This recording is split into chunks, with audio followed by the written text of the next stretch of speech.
Chapter 8, Primavera. Rose spent the next week in self-care mode. She meditated and went to the park to practice yoga. She baked sweet pastries for herself and spent most of the time singing her favorite songs to keep her brain busy, and she worked more than usual, as her art always made her feel better. And every day, she tried to connect with Alex. She didn't put a lot of effort to it. She was still sensitive. Rose was just touching the strings, sending love through them, and trying to feel if he was sending anything back. Sometimes, with his love, she could feel some sadness too, and Rose got worried to be affecting him because of her situation, so when it happened, she just sent more love and let him be. Rose was walking on eggshells on that. She was concerned about doing the wrong move, and maybe losing her connection with Alex, or making him feel bad about her somehow. Her mind was still screaming, "He hates you," inside, over and over, and it was hard to not believe in it. But her heart and her experiences and everything she was remembering in her sessions were giving her hope, and as long as Rose chose to feel hope, everything was going to be okay. Deep down, Rose could understand that Alex could choose not to be with her, even if he didn't hate her or truly had feelings for her. His free will guaranteed him to do whatever he wants with their connection, and just because she chose them, it didn't mean he would too. Rose had a constant reverie, which someone would tell him what they mean to each other. A fortune teller, a prophet, a priest, his therapist saying, "If you still care, do something about it." Anyone that could help her on the other side. But that was so unlikely to happen. Her rational mind had the discouraging opinion of Alex's friends and family hating her as much as she thought he would. And that wasn't going to help at all. Not that she deserves that hate. Rose was in pain and reacted accordingly. But they had absolutely no obligation of being understanding with her. She didn't mean anything to them after all. That was a thought that frequently would make her lose her sleep. Rose knew she couldn't have done better because she was damaged. And it wasn't her fault. She changed after so many disturbing and abusive relationships. However, no one cares. It doesn't matter who hurt her. She has to heal to be able to be better to whoever comes next. And she didn't have sufficient time to complete the process before Alex coming into her life. Rose was trying, but it wasn't enough anyway, and she lost him. There was nothing she could do about the past, and Rose was healing now, and it didn't matter, because people can still choose not to give second chances. And it is unfair, but no one cares about that too. In seeing how does she solve it? She doesn't. That was taking her peace away. The only thing Rose could believe being capable of doing for herself is to figure out how to move forward and do it. Take back control of her life and put an end in that story. But her heart didn't let her. Her heart always insisted in having hope and waiting for Alex. The bartender was still texting her and annoying Rose in indescribable ways, as she told him several times by then that she wasn't interested. Even if Rose was willing to try to move forward again, after giving up on getting married with Jerry, it was highly unlikely that she could find interesting to text Johnny back. And the only time she dreamed about love and sex, or even when she was in a bad mood and wanted to argue over something dumb, curable with a box of chocolate, she pictured Alex in the scene. He owned her mind, heart, body, and soul. Rose felt absolutely pathetic, but still hopeful. That Wednesday, she allowed herself to feel his presence. And how surprised she was when her forehead tingled and she smelled his perfume. Rose was sitting in her couch in a meditation pose and concentrated, so she just slightly pulled the strings and saw him there. Alex. He was in the train, daydreaming and smiling, and for the first time, he spoke. She stood up and touched his chest with both hands. "You caught me," Alex said. Rose's heartbeat raised, and she almost lost connection, but she put herself together and held his waist. "Hi, babe. I felt you," Rose said, smiling and burying her face in his neck, feeling his soft skin and smelling his perfume once again. "Hi, babe. I wasn't sure if it was really you, and I am so glad it is," he exclaimed, hugging her and covering her face with kisses, making her giggle.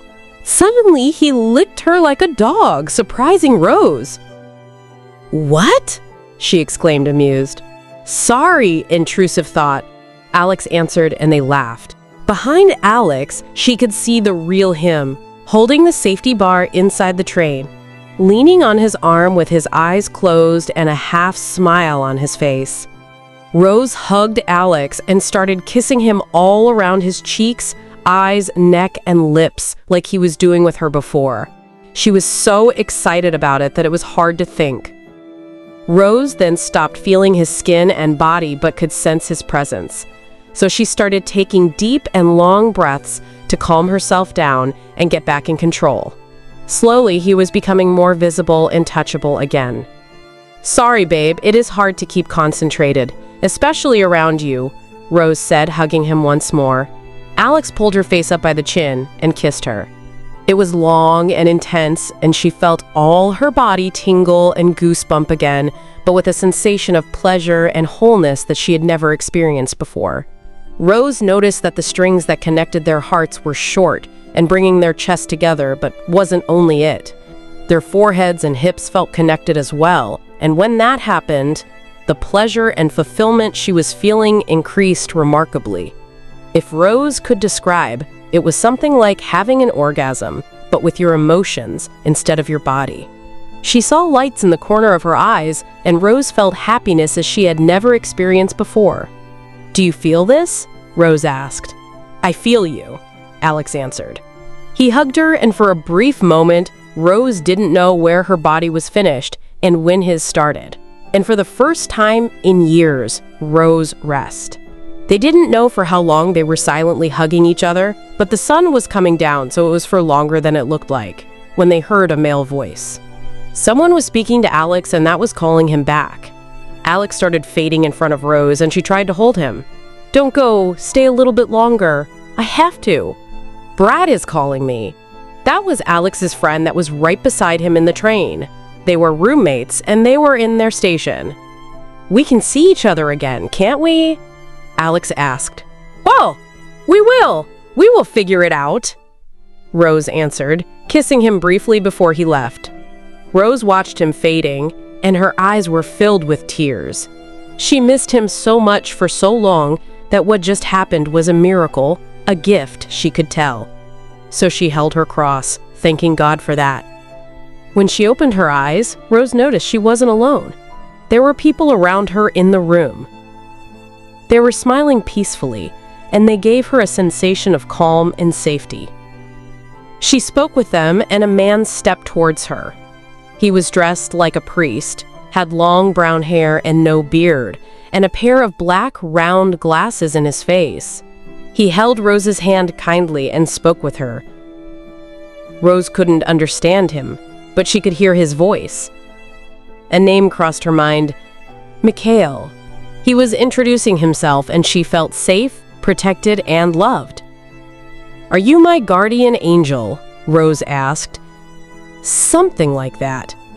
Mikhail answered her. Rose felt the impulse to hug him, and she did. It felt like the times when her dad used to carry her around in his back, and Rose felt emotional.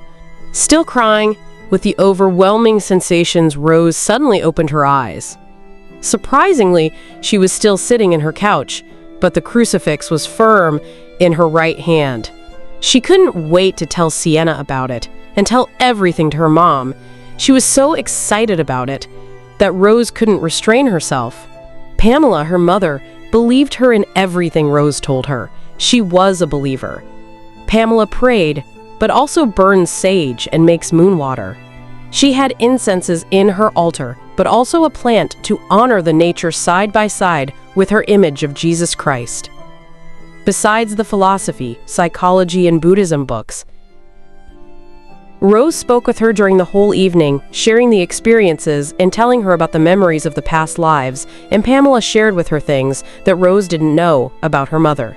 She had constant dreams about other places, planets, and different people. She also had interesting sights during her meditations in several courses she attended during the years, and she kept for herself because she believed Rose and their family wouldn't care. Rose felt supported, but also understood that more people could do what she was doing indeed, and she wasn't losing it. If there are people, techniques, ways to do it, she wanted to learn. Then, one thought crossed her mind. How can Alex do it too? She didn't remember him being religious or mystical in any way. Where did that came from? That was a mystery. Rose then felt the impetus of texting him. But what was she going to say? Hey, I just saw you in the train and we kissed. Do you remember that too? Alex was going to think Rose is absolutely insane. Unless he does remember it. But how? Did he try to reach her while daydreaming? How could she possibly know? So, before going to bed, Rose texted Alex. Hi, Alex. If you don't hate me, can we try to be friends? Rose had to try. Maybe he was going to be kind and answer her, even to tell her to leave him alone, and then she would know. Or he could be happy about her message and text her a yes back. The last time Rose sent Alex a message was on his birthday. She always sends him happy birthday. But when she really tried to talk to Alex, it was before she started dating Jerry officially. That was ages ago. Next morning, Rose woke up and checked her phone. There was nothing. No sign of Alex. He really hates her. Even worse, despises her, or he would bother to tell her to fuck off. And sometimes she preferred that than the silence. The silence was excruciating. Unbearable.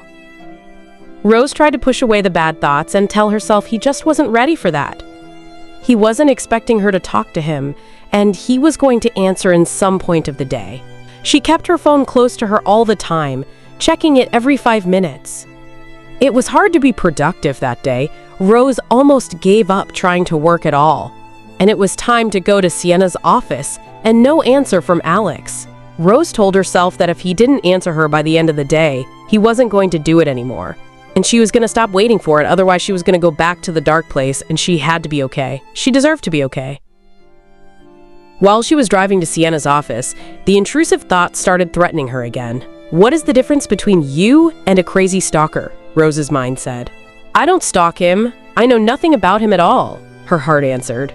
Don't you think your mind traveling is stalking? Once more the mind asked.